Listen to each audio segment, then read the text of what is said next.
রোগী কল্যাণ সমিতির বিষয়ে। তো কালনায় মেডিকেল অফিসার গেছেন কোর্টে, কোনো কিছুর বিষয়ে তো সমন এসছে উত্তর দিতে, আনুষ্ঠানিকভাবে সেটা করতে পারে। সদস্য আমাদের তাহলে স্টাফ আছেন, বিডিও আছেন, পুলিশ আছে, এইবার জেলা পরিষদ আছে।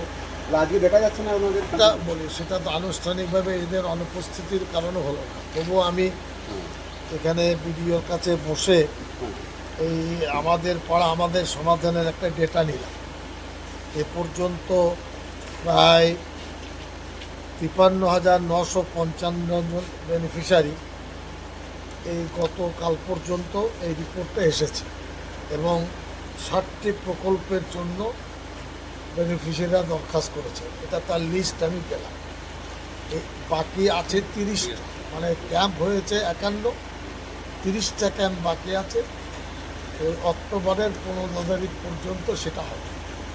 আর হাসপাতাল থেকে একজন এস পারভিন আছেন, অভিজিৎ আর আপনার স্বাগত রয়, এরা এসেছিলেন।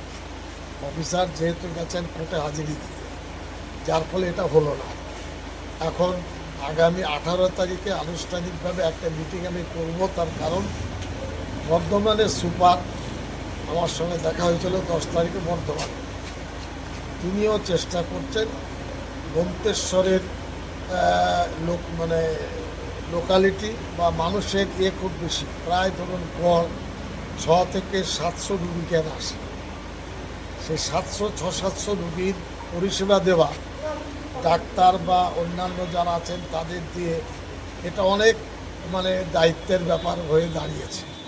সেক্ষেত্রে ডাক্তারের শর্টেজ আছে কি না, পরিষেবা কেমন চলছে, এরপরে উন্নত করার জন্য, আপগ্রেডেশনের জন্য একটা রেজলিউশন নিতে হবে। তাছাড়া এখানে যেমন হার্টের কোনো বিভাগ নেই, এখানে গাইনি ছিল, এখন গাইনি পোস্ট আছে কিন্তু ডাক্তার নেই, কালনা থেকে আসেন। শিশুদের স্বাস্থ্য পরীক্ষা করার ক্ষেত্রেও এখানে ছিল পোস্ট, কিন্তু এখন নেই। এই সমস্ত বিষয়। আর আমি একটা নতুন বিল্ডিং দিয়েছি প্রায় 70 লাখ টাকা খরচ করে, সেটার কি অবস্থা এবং সেটা কতখানি কার্যকারিতা শুরু হয়েছে না হয়নি। আশা কর্মীদের জন্য প্রায় 12 লক্ষ টাকা মঞ্জুর হয়ে আছে শুনলাম। জমি দেখে গেছেন, এরপরে ভেটিং টেটিং হবে, তার কি দশা বা কী পরিস্থিতি। এমপি 10 লক্ষ টাকা এখানে অ্যালটমেন্ট করেছেন, সেটাও প্রাথমিক স্তরে বোধহয় একটা ইনকোয়ারি হয়েছে। এইসব আলোচনা। তাছাড়া গ্রাম পঞ্চায়েতে 15 কমিশন, 5th কমিশন ছাড়াও অনেক রাস্তাঘাট, সরকারের 94-95 প্রকল্প কতখানি বাস্তবায়িত হচ্ছে, এই নিয়ে প্রায় 1 ঘন্টা মতন বিডিও, জয়েন্ট বিডিওকে নিয়ে বসেছিলাম। আমি আশা করছি মাসে একটা দিন সময় দিয়ে পঞ্চায়েত ভিত্তিক উন্নয়নের ব্যাপারটা একটু দেখে নেব। আর তাছাড়া হাসপাতালের ব্যাপারে কাটোয়া এখান থেকে প্রায় 25 কিলোমিটার কি 30, কালনাও হয়তো 32-35, বর্ধমান 40, মেমারিতে এর থেকে খুব বেশি ব্যবস্থাপনা আছে বলে মনে হয়। তাহলে সেই মিডিল পয়েন্টে পূর্বস্থলী থেকে আসছে, কাটোয়া থেকে আসছে, নাদনঘাট থেকে আসছে, প্লাস মন্তেশ্বর থেকে আসছে, এইদিকে ভাতার সেখান থেকেও আসছে। তো এই হাসপাতালটি একটু উন্নত মানের না করতে পারলে রুগীদের পক্ষে প্রয়োজন হয়তো মিটবে না। না, এর জন্য এরা পাঠিয়েছে, সেটা কপি আছে।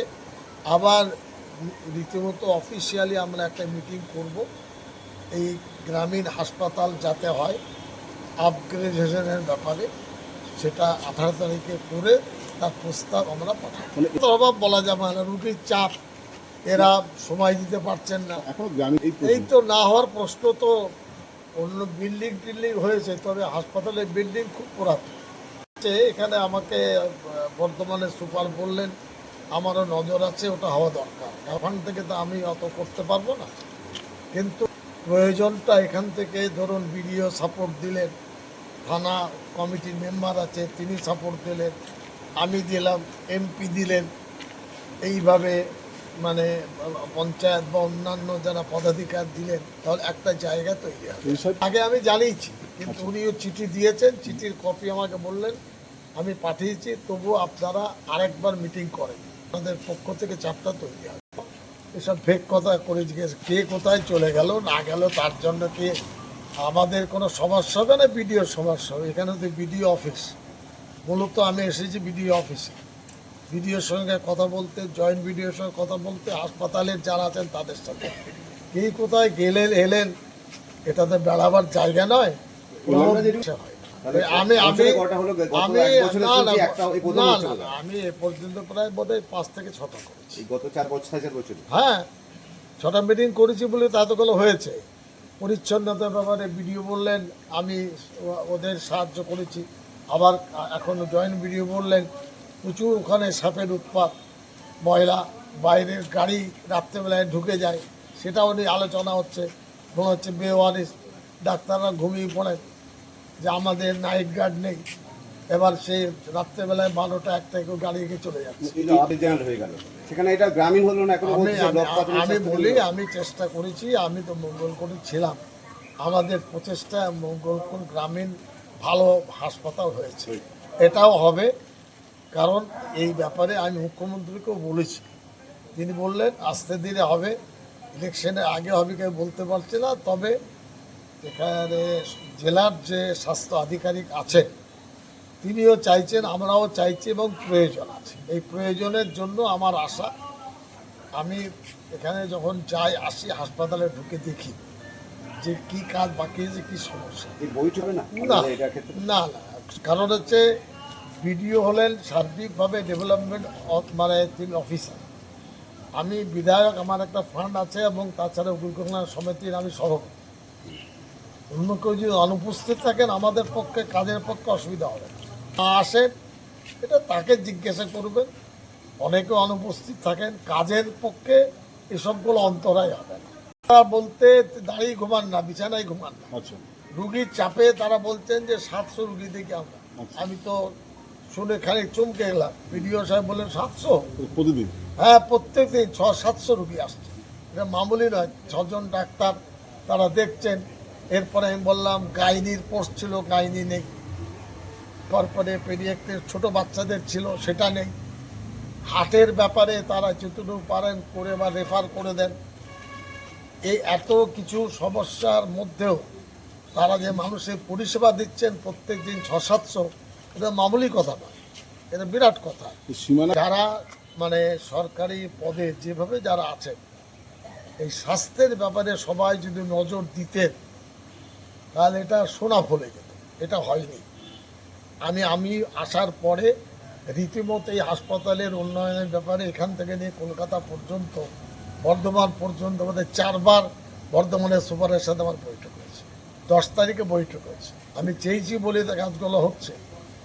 মাইনাসে না গিয়ে এটা কি করে হবে সেটা বড় প্রশ্ন। এই কাজ গাফিলতি আমি কার গাফিলতি বলবো?